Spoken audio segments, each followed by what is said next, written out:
Golpe da união estável. Ela diz: infelizmente caí neste golpe. A união universal foi feita por uma advogada e eu, por confiar na pessoa, nunca li o documento. Quando terminou o relacionamento, fui ler, quase tive um infarto. Convivi durante 23 anos. Vocês podem ver que não é uma pergunta, né? É realmente um comentário, ela falando alguma coisa que aconteceu com ela. E isso serve de alerta. Vocês podem ser, sim, enganados por pessoas em quem vocês confiem.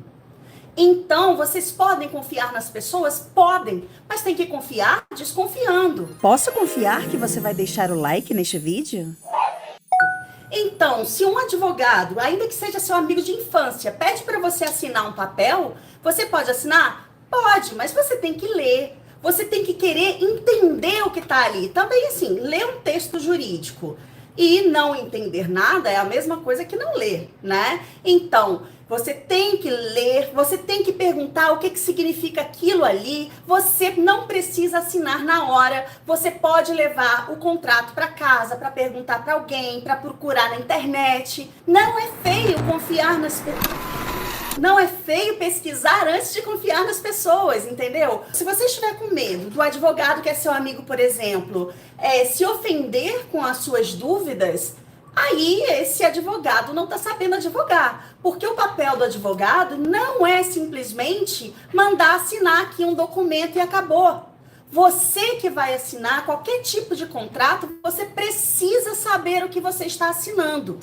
Existem as exceções? Existem. Os contratos consumeristas, né, que são de relação de consumo, nem todo mundo é doido como eu, que eu leio tudo antes de assinar, porém, eu sei que é um contrato pré-modelado, né, é um contrato de adesão, já vem pronto, ainda que eu queira influenciar ali naquelas cláusulas, eu não terei esse direito. Porém, já aconteceu de eu pegar assim, alguma coisa que eu ia contratar e olhar e achar que o contrato era muito absurdo, e mesmo sabendo que era relação de consumo, eu desisti. Eu preferi não ter dor de cabeça, sabe? Mas por que eu não tive essa dor de cabeça? Porque eu li antes, entende?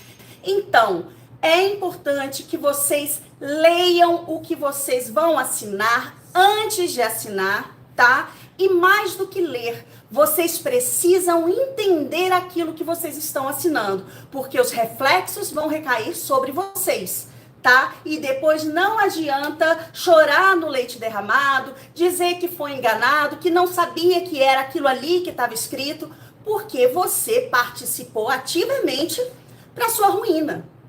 Existem situações que autorizam a anulação de negócios jurídicos. São os chamados vícios de consentimento. As modalidades que mais se assemelham ao caso da Mércia são o dolo e o erro substancial.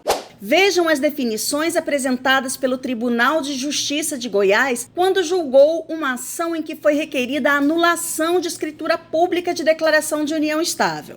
Erro é uma noção inexata, não verdadeira sobre alguma coisa, objeto ou pessoa que influencia a formação da vontade. O erro para viciar a vontade e tornar anulável o negócio deve ser substancial, excusável e real, no sentido de que há de ter por fundamento uma razão plausível ou ser de tal monta que qualquer pessoa maior, capaz e no gozo de suas faculdades mentais e de atenção ordinária seja capaz de cometê-lo. O dolo é o induzimento malicioso que tem por objetivo viciar a vontade do agente num determinado contexto, ou seja, coagir o indivíduo a cometer um erro. Por fim, o Tribunal de Goiás conclui: o erro substancial e o dolo, a fim de anular o ato jurídico, não podem ser reconhecidos por meras alegações, dependendo de provas robustas, principalmente quando o ato questionado envolve escritura pública. Essas regras valem tanto para contrato de união estável quanto para qualquer outro tipo de negócio jurídico, como podemos ver nesse trecho de decisão do Tribunal de Justiça do Amapá. Não havendo demonstração efetiva de qualquer vício de consentimento no momento da realização do pacto antinupcial, ônus que incumbia a parte autora, incabível o acolhimento de pedido de anulação.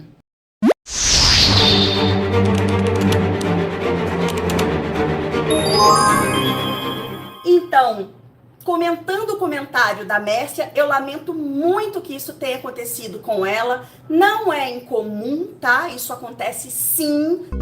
E pelo próprio relato dela, não vejo a menor possibilidade de reconhecimento de dolo ou erro substancial que pudesse amparar um eventual pedido judicial de anulação dessa cláusula que escolhe o regime de bens da comunhão universal.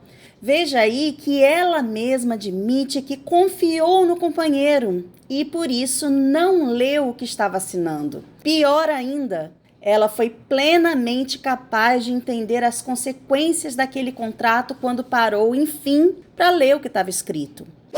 E eu então insisto, leia, porque se não fizer isso, pode ser tarde demais o dia que você decidir olhar com atenção para aquele documento. Eu não faço esse tipo de contrato sem conversar com as duas partes. Eu, Priscila. Por quê? Porque as pessoas não sabem o que estão assinando. As pessoas não sabem o que significam aquelas palavras ali no contrato, entendeu? A Mércia caiu nessa, infelizmente, e vale pelo menos de alerta, já que ela compartilhou aqui com a gente essa experiência ruim que ela teve, serve de alerta para que vocês que estão assistindo, para outras pessoas que vocês vão falar sobre esse perigo, né?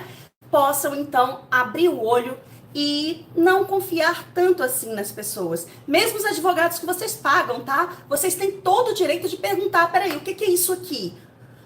É claro que, se for um advogado, assim, pior do que aquele que não explica nada e acabar explicando coisa errada, né? Te enganando, vai ser também difícil você provar que foi enganada, a menos que isso tenha sido por escrito, né? Mas, de qualquer forma, só o fato de você estar tentando entender já mostra que você também não está tão de olho fechado, entendeu? Contudo, como eu sempre falo aqui no canal, direito não é ciência exata. Os julgadores têm certa liberdade para decidir conforme sua própria interpretação dos fatos e da lei, desde que o faça de forma fundamentada. Não são incomuns, portanto, decisões isoladas que seguem caminhos absolutamente diversos da maioria.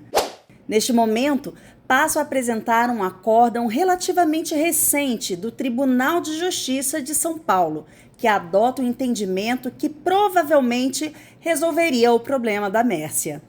A ementa diz: escritura pública na qual as partes declaram viver em união estável desde 6 anos antes da lavratura do documento. Regime de separação total de bens adotado no momento da celebração perante o tabelião da escritura de declaração de união estável. Nulidade da cláusula de regime patrimonial reconhecida. Forma prescrita em lei não observada. Necessidade de contrato apartado, específico para a adoção de regime diverso da comunhão parcial de bens. O Tribunal de São Paulo, como visto, entendeu que a escolha do regime de bens deve ser feita necessariamente por contrato específico que trate somente desse assunto. Ainda conforme a decisão, se a eleição do regime ocorrer em meio a outros assuntos, como a indicação do tempo em que o casal já vive em união estável, a cláusula de regime de bens será nula e deverá ser adotado o regime da comunhão parcial, por ser a regra geral. Aqui a discussão nem envolve vício de consentimento, que tornaria o contrato anulável e não nulo. Uma cláusula nula não pode produzir efeitos nem mesmo pela vontade das partes. Os desembargadores do TJSP fundamentaram a decisão em 2 artigos do Código Civil. O 1725 diz que, para que seja aplicado à união estável regime de bens diverso da comunhão parcial, é necessário um contrato escrito entre os companheiros. O 1640, parágrafo único, por sua vez, afirma que a escolha do regime de bens para o casamento deve ser feita por pacto antinupcial. Agora seguem as minhas observações. Em nenhum momento, a lei determina que haja um contrato que trate unicamente da escolha de regime de bens, seja para casamento ou união estável. Até os pactos antinupciais, obrigatórios para a escolha de outro regime de bens para o casamento, podem tratar de assuntos diversos, além da questão patrimonial. Sendo assim, Não acredito que outros tribunais ou mesmo outras turmas do próprio TJSP venham a adotar esse mesmo entendimento. De todo modo, achei interessante trazer para conhecimento de vocês esse outro ponto de vista. Se eu tiver esse cuidado com as pessoas que me cercam, eu tenho a esperança que essas pessoas que já experimentaram isso comigo vão querer saber qual é o conteúdo de outros papéis que quaisquer outras pessoas venham exigir que elas assinem. Entendem? Então é isso. Fica aqui o comentário para a situação da Mércia, né? E eu tô vendo que estão chegando comentários na live.